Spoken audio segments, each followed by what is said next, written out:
नमस्कार बहनों। भारतीय संस्कृति चैनल में आपका स्वागत है। मैं शिल्पी चौधरी और आज हम सोमवार की पूजा के बारे में बात करेंगे। सोमवार जो होता है वो भगवान शिव शंकर का दिन होता है। इस दिन हम शिव जी की पूजा करते हैं। शिव जी के साथ पार्वती जी, हमेशा उनके साथ उनकी अर्धांगिनी है। तो सोमवार को शिव जी के साथ पार्वती जी की भी पूजा आप करें तो उत्तम है। तो सोमवार के दिन जो सोमवार की पूजा होती है और आप कथा अगर उस दिन करना चाहती हैं और व्रत करना चाहती हैं तो मैं उसकी विधि बताती हूँ। सोमवार के दिन आप प्रातः काल उठें और प्रातः काल उठ के जो दैनिक कर्म है नित्य क्रिया से निवृत्त होकर मुँह हाथ धोकर स्नान करके और आप स्वच्छ वस्त्र पहने और उसके बाद एक लोटा जल ले लें। और अगर आपको बेलपत्र या फूल और ये सब मिल जाती हैं, सफ़ेद फूल बेलपत्र, ये शिव जी को पसंद हैं, तो ये सब आप थाली में अपनी रख लें। थोड़ा चंदन रख लें, घी का दिया जला लें तो उत्तम है। और थोड़ा सा मौली धागा थोड़ा रख लें तोड़ के। शिव जी 2 जगह मौली धागा छोटा छोटा तोड़ के रख लें शिव और पार्वती के वस्त्र के लिए। और प्रसाद में आप बताशे या फिर मिश्री के दाने, मूंगफली जो भी है ये सब, या कोई फल, अगर केला सेव अगर आपको मिल जाता है वो आप चढ़ा सकती हैं। और आप जो व्रत में आप एक समय नमक से रहित भोजन करना होता है। अपनी शक्ति के अनुसार या तो दिन भर आप कोई पेय, दूध या जूस पी के रह सकती हैं, या अगर नहीं उतनी क्षमता है तो आप फलाहार भी कर सकती हैं।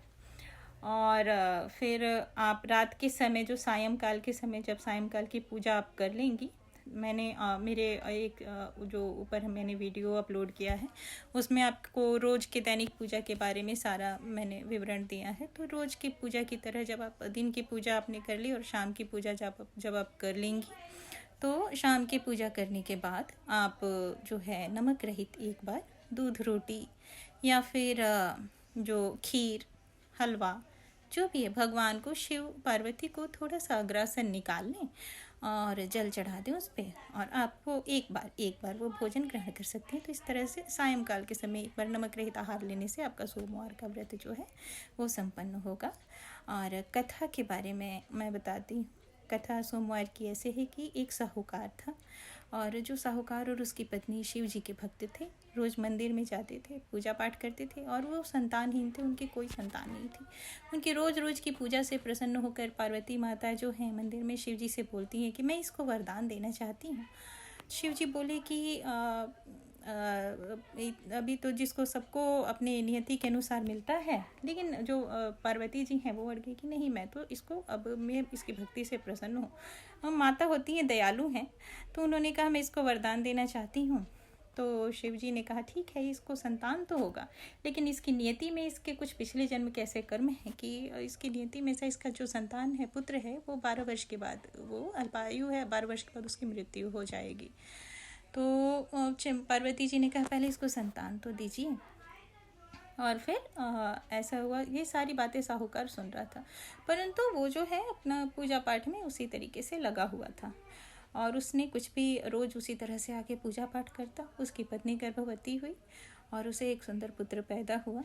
जब पैदा हुआ तो साहूकार को तो पता था कि जो उसका पुत्र 12 वर्ष से अधिक तक नहीं रहेगा, तो फिर भी वो सामान्य तरीके से भक्ति कर रहा था भगवान की सच्चे दिल से।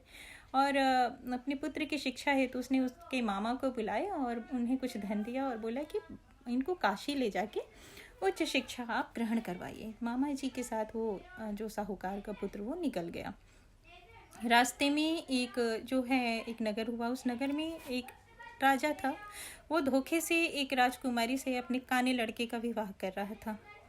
तो उसने सोचा कि शादी में पता चल जाएगा विवाह में कि मेरा लड़का काना है, तो लोग उसका विवाह नहीं करेंगे। और साहूकार का पुत्र अति सुंदर था, उसको देखकर उसने सोचा कि इस लड़के को दिखाकर मैं फिर उसके बाद उसको अपने धोखे से अपने लड़के के साथ उसका विवाह मैं संपन्न करवा दूंगा, राजकुमारी को अपने नगर ले आऊँगा और विवाह दिखाकर इससे करवाऊंगा। राजकुमार के साथ जो है विवाह नहीं संपन्न हुआ। साहूकार के लड़के को शादी में बिठाया गया। सबने साहूकार के लड़के को जो राजकुमार समझा, और जो राजकुमार है तो वो धीरे से अपना राजकुमारी के चुन्नी पे लिख दिया कि मैं साहूकार का बेटा हूँ, मैं काशी शिक्षा अध्ययन के लिए जा रहा हूँ और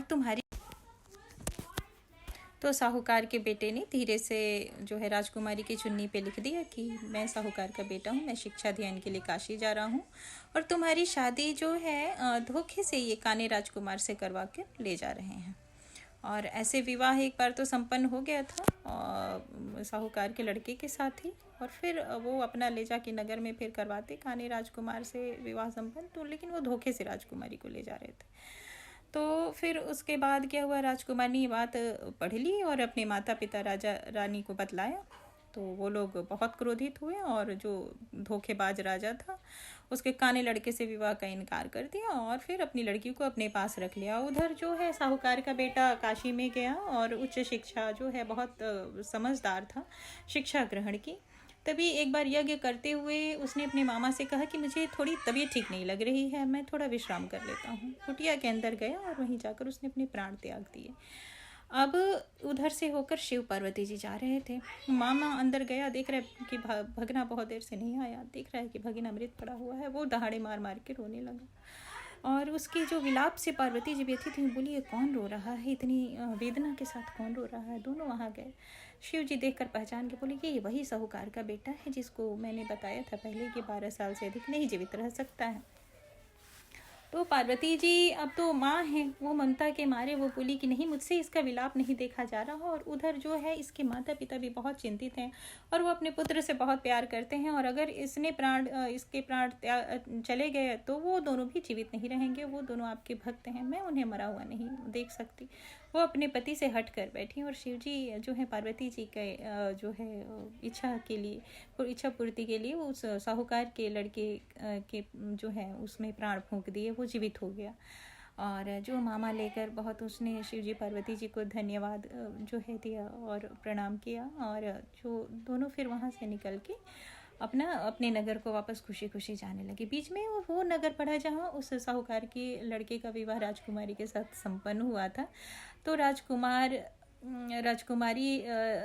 के उस नगर में जो है साहूकार के लड़के ने यज्ञ करने की इच्छा प्रकट की और अपने मामा के साथ यज्ञ करवाने लगा। राजा रानी जो आए पहचान गए, राजकुमारी भी पहचान गई उस लड़के को और फिर उस लड़के के साथ जो है उसको जो साहूकार के लड़के के साथ उसका विवाह हुआ और उसके साथ उसको भेज दिया गया कि अब वो साहूकार के लड़के की पत्नी हुई और उसके साथ वो जा सकती है। और वो जब खुशी खुशी अपने नगर पहुंचा तो साहूकार और उसकी पत्नी देखकर बहुत प्रसन्न हुए कि अरे अभी तो वो भारी चिंता में पड़े हुए थे कि 12 साल पूर्ण होने वाले हैं, पुत्र जीवित रहेगा नहीं रहेगा। जीवित पुत्र और वधू को देखकर और सकुशल जो मामा के साथ वो लोग आए थे देखकर माता पिता भी बहुत प्रसन्न हुए और शिव जी को जो है उनकी भक्ति उन्होंने अपनी उसी तरीके से जारी रखी और शिव जी का बहुत बहुत धन्यवाद उन्होंने अपना बोला और शिव जी पर आभार व्यक्त किया। तो शिव जी पार्वती जी तो माता जगत पिता हैं, तो वो तो खुद ही ऐसे हम सबका जो है वही हमारा जीवन चला रहे हैं। तो उनकी थोड़ी सी भक्ति अगर हम कर लेते हैं तो थोड़ा और सहज हो जाता है। तो जो माता पिता, जो परम पिता परमेश्वर और जो जगत माता हमारे लिए इतना कर रहे हैं, तो उनके लिए थोड़ी सी हम श्रद्धा तो दिखा ही सकते हैं। तो साहूकार के इस तरीके से शिव और पार्वती की भक्ति से इतना जो उनके ऊपर संकट था, इतना पिछले जन्म का जो पाप था, संतानहीन थे, उन्हें संतान भी मिला और अगर जो पाप के फलस्वरूप उनके संतान पे जो संकट था, शिव पार्वती ने वो संकट भी हर लिया। तो इस तरीके से शिव जी की ये कथा पूर्ण हुई। कथा पूर्ण करने के बाद कथा आप सुनिए या फिर ये कथा मेरी बोली हुई कथा भी आप चला के सुन सकते हैं, मोबाइल पे चला लें या स्पीकर पे चला लें, तो ये कथा भी सुना हुआ ही कहा जाएगा। ये कथा भी सार्थक होगा अगर आप सुन लेती हैं तो, या फिर अगर ये याद हो जाता है तो ये कथा खुद बोल लें और बोलने के बाद शिव जी की आरती जो है वो आप करें, पुस्तक में देख लें या फिर मैं इस पे अपलोड करूँगी आरतियाँ भी, तो आरतियाँ वहाँ से भी आप चला सकती हैं या फिर गा सकती हैं। तो आरती गा लें। तो इस तरीके से सुबह की पूजा के समय आप ये शिव जी की कथा का पाठ करें और बेलपत्र, पुष्प, मिठाई, फल ये सब अर्पित करें तो आपकी पूजा संपन्न होगी। धन्यवाद बहनों और चैनल को लाइक सब्सक्राइब जरूर करें। शिल्पी चौधरी की तरफ से आप सबको नमस्कार।